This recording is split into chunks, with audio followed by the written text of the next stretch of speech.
যেটা আমাদের শুনতে পাচ্ছেন না, আমরা পরের খবরে যাচ্ছি। জলবায়ু পরিবর্তনের ঝুঁকি মোকাবেলায় দেশ অনুযায়ী নিতে হবে পরিকল্পনা, তবে দাবি আদায়ে ক্ষতিগ্রস্ত দেশগুলোকে একই সাথে কাজ করতে হবে বলে জানিয়েছেন আন্তর্জাতিক উন্নয়ন এবং জলবায়ু বিশেষজ্ঞ সাইমন ম্যাক্সওয়েল।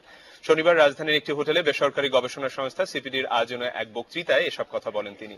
ম্যাক্সওয়েল বলেন, অর্থনৈতিক এবং সামাজিক উন্নয়ন এখন অনেক ক্ষেত্রেই জলবায়ুর প্রভাবজনিত বিষয়গুলোর উপর নির্ভর করে, তাই প্রতিটি দেশকেই জলবায়ু পরিবর্তনের প্রভাব বিবেচনায় নিয়ে উন্নয়নের কাজ সাজাতে হবে।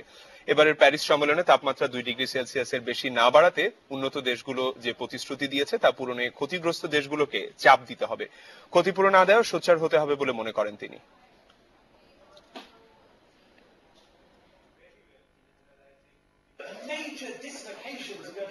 আমি দেখেছি বিশ্বের অনেক দেশই অর্থনৈতিক উন্নতির দিকে এগিয়ে যাচ্ছে, তবে জলবায়ু পরিবর্তনের বিষয়টি মাথায় না রাখায় সে উন্নয়ন খুব একটা টেকসই হচ্ছে না।